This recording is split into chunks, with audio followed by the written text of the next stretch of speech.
English language teaching has the same challenges the world over. This series focuses on teaching speaking. We've come to Thailand to see what techniques teachers here use to get their students speaking, and we'll have expert tips from teacher trainer John Kay. It's important that teachers organise at the beginning of the lesson, but it's also important that the students feel relaxed. If the teacher's relaxed and the teacher feels part of the lesson and is leading by example, then the students will feel relaxed and they'll feel more inclined to participate. A warmer is often a good way to make sure that this happens. One idea for the warmer is when you're arranging group work. What's this? Horse. Remember, the focus is on fluency, so you give each student a picture of an animal, for example. Sheep. Well, sheep. You have 5 cows, 5 sheep, 5 horses, and each student has one card with an animal on it. Don't let your friend look at your picture. They don't look at the other person's card, but they say, which animal have you got? And they say, I've got a horse. Okay, no, you're not in my group. They're speaking to each other, and there is an element of fluency even before the activity begins. Look at the picture on the board. The teacher can manipulate who they want in each group by distributing the cards in a clever way to begin with. You can help her. Do you want students of equal ability in each group? Do you want some of the less inhibited ones with some of the more inhibited ones so they can help each other? You decide that before you put the groups together. The next thing we will do. Remember, once you've got the students warmed up, don't lose the momentum. There's no point in getting the students warmed up if you're immediately then going to cool them down again by saying, OK, now look at page 23. Right, today we're going to learn about giving advice. When giving instructions, let them know, here it comes, here comes the instruction. Look around, make sure they can all see you, and then go for it. Together with your friends, read the dialogue and see if you see any conditional sentence in the dialogue. In giving instruction in large class, I would say it and then I would ask students to repeat what I say. Do you work alone? No, you work with partner. Please do, okay?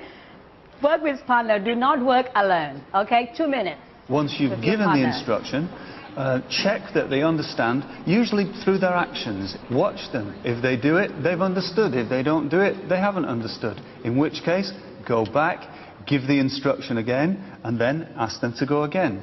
This animal, you can find it in your picture. When I give the instruction for them, I speak them in English and I will tell them in Thai because when I speak in English, maybe they don't understand. If you don't know what does it mean, please look at the... If enough careful planning goes into the instruction and the instructions are simplified enough before the lesson begins, then it may take away the necessity for using the student's own language. Do you understand the instruction? Yes.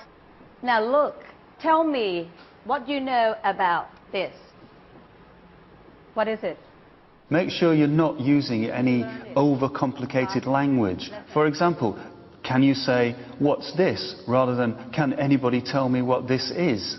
What is it, if sentence? When do you use if sentence?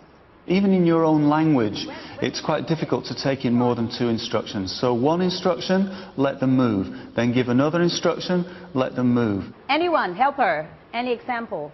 If. I always speak English in instructions because the language that I use would be the language that you can use in real life. I can't go to school. Okay, that's another if sentence. I put it on for time. Okay. I say, what is this? Okay, look at this. We say, he is wearing a jacket. If you want the students to practice particular language, then it's often important that you do some controlled oral practice of the target language before they start to practice in groups. How do we say this? Okay. To do this controlled practice, you can use straightforward repetition, where the teacher stands once again where everybody can see the teacher, and then give them a model, and they repeat after the teacher. Taking this one step further, to make it a little bit more creative for the students, give the students a prompt. It can be a visual prompt. It could be a noise. It depends on the teacher. She's wearing a dress. What else is she wearing? However, it's important that you don't speak at the same time as the students, because you have to hear what the students are saying. Okay, now open it and look at yours and come up with the answer. Be creative, but generate that enthusiasm and interest with the students so that the repetition and the drilling becomes a little bit more meaningful. You disagree, but you not strongly disagree. What expression can you use? Think about what language the students are going to need in order to complete the task successfully. This language could be practiced before they actually start doing the task. When you want to disagree directly, you say, I don't agree. For any task, it's obviously extremely useful for the students to see this useful language. So you can have this on the walls or on the table. They're surrounded by the language, and it altogether encourages them to use English in the classroom. Once you've done your controlled practice, why not extend that activity? Feed in something else for them to do, which will allow them to practice language that they've practiced in previous lessons, and push themselves so that they're really getting the most out of a fluency lesson. Today I'm wearing blue jeans and white socks.